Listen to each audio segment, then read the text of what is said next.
একটা ক্ষোভ, সেটা হচ্ছে যে যেখানে যেখানে এসআইআরে যে ফ্যামিলিগুলো এফেক্টেড হয়েছে, অন্তত শেষ পর্যন্ত 27 লক্ষ ফ্যামিলি তো এফেক্টেড হয়েছে, এবং আরও কিছু কিছু লোকরা হ্যারাস্ট হয়েছে, কিছু বিএলও ইত্যাদি মারা গেছে বলে দাবি করা হচ্ছে।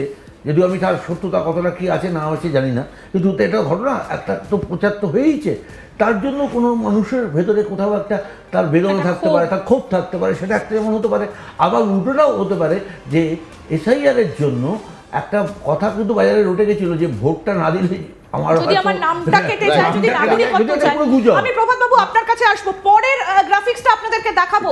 পি মার্কের সমীক্ষা কি বলছে, পি মার্কের এক্সিট পোল সমীক্ষার হিসেব কাকে এগিয়ে রাখছে, আসুন আপনাদের দেখাই। আরো একটা গুরুত্বপূর্ণ, পি মার্ক তারা কাকে এগিয়ে রাখছে, পরিবর্তনের ইঙ্গিত, গেরুয়া ঝড়ের ইঙ্গিত, নাকি আবার ঘাস ফুল ফুটবে। দেখুন পি মার্কের বুথ ফেরত সমীক্ষা, বিজেপি পেতে পারে 150 থেকে 175টা আসন, তৃণমূল পেতে পারে 118 থেকে 138টা আসন, কংগ্রেস এবার খাতা খুলতে পারে, আবার বিধানসভায় 2 থেকে 6টা আসন পেতে পারে কংগ্রেস। পি মার্কের বুথ ফেরত সমীক্ষা, গেরুয়া ঝড়ের ইঙ্গিত, রাজ্যে পালা বদল ঘটতে পারে, অর্থাৎ 2011-র পর আবার 2026-এ পালা বদল ঘটতে পারে, সেই ইঙ্গিত পি মার্কের বুথ ফেরত সমীক্ষা। বিজেপি পেতে পারে 150 থেকে 175টা আসন, তৃণমূল কংগ্রেস পেতে পারে 118 থেকে 138টা আসন, কংগ্রেস পেতে পারে 2 থেকে 6টা আসন। পি মার্কের বুথ ফেরত সমীক্ষা গেরুয়া ঝড়ের ইঙ্গিত দিচ্ছে, অর্থাৎ চাণক্য, ম্যাট্রিস এবং পি মার্ক প্রত্যেকের বুথ ফেরত সমীক্ষাই কিন্তু বলছে এবারে বিজেপি আসতে পারে মসনদে। আমি প্রভাত বাবুর কাছে যাব। প্রভাত বাবু, আপনাকে থামিয়েছিলাম। এই যে বিষয়গুলো উঠে আসছে বারবার করে, অ্যান্টি ইনকামবেন্সি থেকে শুরু করে আরজি কর, রেশন দুর্নীতি, তারপরে শিক্ষা দুর্নীতি, এখনো প্রচুর যারা চাকরি প্রার্থী, এসএসসি চাকরি প্রার্থী, প্রাইমারি টেট, কোথাও গিয়ে কি সেইগুলো কোথাও একটা মানুষের মধ্যে ক্ষোভ পুঞ্জীভূত হয়েছে? না না, ক্ষোভ নেই মানুষের মধ্যে। আমরা 2011 সাল থেকে ক্ষমতা আছি। মমতাদি প্রায় 100 স্কিম বার করেছেন, যেটাতে মানুষ লাভ পাচ্ছে জন্ম থেকে মৃত্যু অবধি। ঠিক আছে, দুয়ারে সরকার। আর এবার আমরা 2026 সালে যখন ক্ষমতা আসবো, আমরা দুয়ারে স্বাস্থ্য নিয়ে যাব, যেটা কোনো দেশে কোনো রাজ্যে হয়নি। এটা প্রথমবার বাংলাতে হবে 2026 সালে দুয়ারে স্বাস্থ্য।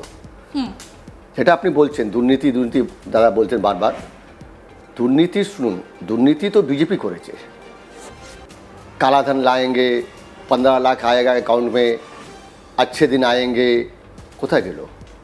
लाडली बहना दिल्ली से बोले छिलो कि 8 मार्च को सारी बहनों को जो है 2500 रुपया मिल जाएगा।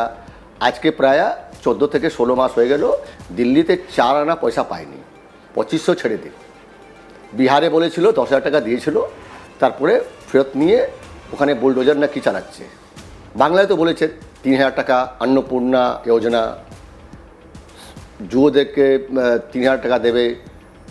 পরন্তু আমার কথা হচ্ছে, এরা বারে বারে বলছে এই যে ঘোষণাগুলো করছে না। কিন্তু প্রভাত বাবু একটা কথা বলুন, যাদের জন্য রেশন তারা পায়নি, সেখানে একটা বড় অঙ্কের টাকা নিম্নমানের সামগ্রী দেওয়া হয়েছে, এরকম একাধিক অভিযোগ উঠেছিল। যারা চাকরি চলে গিয়েছিল, যারা রাস্তায় বসেছিলেন, যারা টিচার অনেকদিন চাকরি করার পর বলা হচ্ছে তাদের টাকাটা ফিরিয়ে দিতে হবে, চাকরি পাচ্ছে না, এগুলো কি মানুষের মনে ক্ষোভ সৃষ্টি করে না? সেই পরিবারগুলো আজকে পথে বসেছে, অনেক পরিবার, তাদের মধ্যে কি কোনো ক্ষোভ নেই? আচ্ছা, 2014 সালে কি বলেছিলেন? আমরা বছরে 2 কোটি চাকরি দেব। তার মানে 12 বছর পেরিয়ে গেছে, 24 কোটি চাকরি। আমাদের যত দেশের মধ্যে বিধানসভা আছে, ওটা আমরা একটা অঙ্ক বার করেছি, প্রায় 50,000 উপরে চাকরি দেওয়া উচিত ছিল। আপনি বলুন তো, আমার বিধানসভাতে 51টাও চাকরি হলো না। 51,000 তো ছেড়ে দিন আপনি। এটা ভাজপা বলেছিল, মোদিজি বলেছিলেন अच्छे दिन आएंगे, सबको नौकरी मिलेगा, रोजगार मिलेगा, सबका साथ सबका विकास। তো আপনি বলুন তো, এরা কি চাকরি দিয়েছে? তারপরে 5 লক্ষ কোটি টাকা আমাদের বকেয়া। জিএসটি তো আপনি নিয়ে যাচ্ছেন, পরন্তু জিএসটি যেটা আমাদের পাওনা, ওটা আপনি দিচ্ছেন না। ডেভেলপমেন্টটা কী করে করবো আমরা? তবু মমতাদি কত মানে সহযোগ করে, কত মানে বুদ্ধি খাটিয়ে আজকে বাংলাকে চালাচ্ছে। আমাদের পাওনা আমরা পাচ্ছি না। বিজেপি শুধু বড় বড় কথা বলে জুমলা। বাবু আপনার কাছে আসবো, কিভাবে চালাচ্ছে, কটা শিল্প হয়েছে বাংলায়, আমার এই প্রশ্নটা রইলো আপনার কাছে। অভিজিৎ বাবু কিছু বলছিলেন। হ্যাঁ, আমি জয়ন্তদার প্রভাতদার উত্তরটা দিচ্ছি। তার আগে আমি জয়ন্তদাকে খুব সম্মানের সহিত বলছি, জয়ন্তদা আপনি যে কথাগুলো বলছিলেন খুবই ভালো কথা, কিন্তু আপনি একটু আগে একটা কথা বললেন না যে এসআইআর নিয়ে একটা বিজেপির বিরুদ্ধে ভোট হতে পারে। আমি আপনাকে একটু মনে করাই, আমি বলছি এই দুটো প্রবণতা, হ্যাঁ, আমি এটাও আপনাকে আছে বলি, আবার উল্টোটাও আছে, উল্টোটাই আছে। দুটো point বলছি। দেখুন, আমি আমার রাজনীতির জায়গা থেকে বলবো, আমি আপনাকে কিন্তু অসম্মানের সহিত না, আমি সম্মানের ব্যাপার না, এটা আলোচনার হ্যাঁ, কথা হ্যাঁ, বলছি। আমি আপনাকে বলছি, কারণ দেখবেন 12টা রাজ্যে এসআইআর হয়েছে, কোথাও কিন্তু উচ্চবাচ্য হয়নি। সুপ্রিম কোর্ট এই ভাষায় বলেছে রাজ্য সরকারকে যে 12টা রাজ্যে যে এসআইআরটা হয়েছে এর থেকে তো বেশি নাম বাদ পড়েছে, কোথাও তো উচ্চবাচ্য হয়নি। আপনাদের একটা সমস্যা হয়েছে, হ্যাঁ, এর থেকে বেশি নাম বাদ গেছে, তামিলনাড়ু এটা তো হয়েছে। আমি আসন কম, হ্যাঁ, আমি আপনাকে আরো একটা মজার তথ্য দিই, কেরালাতে কিন্তু 2 কত কোটি ভোটার আছে, মানে নাগরিক আছে, 32 লাখ বাদ পড়ে গেছে। আপনি সংখ্যাটা দেখুন কেরালাতে। বক্তব্যটা হচ্ছে গিয়ে এই মুখ্যমন্ত্রী মমতা বন্দ্যোপাধ্যায় ডে 1 থেকে একবারও বলেননি যে এসআর এর প্রসেস নিয়ে আমার প্রবলেম। উনি এসআরটার বিরুদ্ধে ছিলেন। উনি কি বলেছিলেন যে আমি বেঁচে থাকতে কিন্তু এসআর হতে দেবো সেক্ষেত্রে না। আপনার দলের একটা ভূমিকা ছিল। আপনার দল এসআইআর নিয়ে যখন কোনো বিতর্কই প্রায় ওঠে না, আপনার দল কন্টিনিউয়াসলি বলতে শুরু করলো যে 2 কোটি লোকের নাম বাদ যাবে, 1 কোটি লোক, এই যে পাবলিক পারসেপশনটা তৈরি করে, এটা এই কারণে বলা হয়েছিল, আপনিও জানেন পশ্চিমবঙ্গ ভারতবর্ষের অন্যান্য রাজ্যের থেকে পুরোটাই আলাদা, কারণ এখানে বাংলাদেশের মতন একটা ভোলাটাইল কান্ট্রি বসে আছে। এবং একদম এই কথা সুপ্রিম কোর্টও বলেছে যে পশ্চিমবঙ্গের এসআইআরটা অন্যান্য রাজ্যের থেকে আলাদা।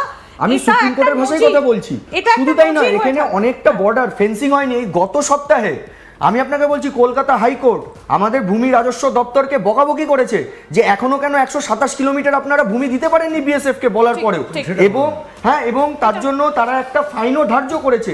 তো রাজ্য সরকারটা আছে কিসের জন্য? এই যে দাদা এইমাত্র বলছিলেন না যে মমতা বন্দ্যোপাধ্যায়কে সেন্ট্রাল থেকে টাকা দেওয়া হয় না, ফান্ডিং দেওয়া হয় না, এই দেওয়া হয় না, আর ওনারা তো কোনো কাজের হিসাব দেয় না, প্রথম কথা। দ্বিতীয় কথা, উনি যে ভাতার কথা বলছেন যে দিদি ভাতাগুলো দিচ্ছে, আমি আপনাকে বলছি ভাতাগুলোও চুরি করেছে বিজেপি রাজ্য শাসিত থেকে। আমি ছোট্ট দুটো উদাহরণ দিই, কিন্তু আমরা আসবো আপনার কথা। আমি ছোট্ট দুটো উদাহরণটা দিয়ে দিই। এই যে ওনারা কন্যাশ্রী নিয়ে খুব ধাক্কা পেটায় তো, আর কি লক্ষ্মীর ভান্ডার তো 21-এ চালু হয়েছে। 2019 সালে এই আসামে অরুণোদয় স্কিম চলছে, একই স্কিম। আপনারাও তো লাডলি বাহানা প্রকল্প করেছেন কন্যাশ্রীর। না, কন্যাশ্রীর নয়, কন্যাশ্রীটা নেওয়া হয়েছে আমাদের মধ্যপ্রদেশে 2007 সালে। লাডলি লক্ষ্মী যোজনা শিবরাজ সিং চৌহানের ছিল, কপি পেস্ট মেরেছে। আপনারাও তো সেটাই করলেন। আরে আমরা তো আমাদের স্কিমে যাচ্ছি না, আপনারাও তো এসে বললেন দিল্লিতে যে আপনার 1,500 টাকায় কি হয়। দেখুন 2007 এক পয়সা কেউ দেননি। ঐতিহাসিকভাবে আপনি এটা বলেন, ওটা বলুন না আপনি। কিন্তু দেখুন, আমি একটা কথা বলি, কথা হয়ে গেছে। এক মিনিট, আমি একটা কথা বলি। ঠিকই বলছেন। 2007 সালে শিবরাজ সিং চৌহান যে লাডলি লক্ষ্মী যোজনা চালু করেছিল, আমি না, মানছি। আমি আমার স্কিমটাই আমার এই পশ্চিমবঙ্গে বেশ, এসে চালু মানে করেছি। আপনারা সেই জয়ন্তবাবু সেই স্কিমের কথা, শিল্প কই, চাকরি কই, নেই তো। তার মানে কি ভাতার বদলে ভাতা? ভাতার বদলে না, আমরা তো একদম। বলেছি আমরা শিল্প আনবো।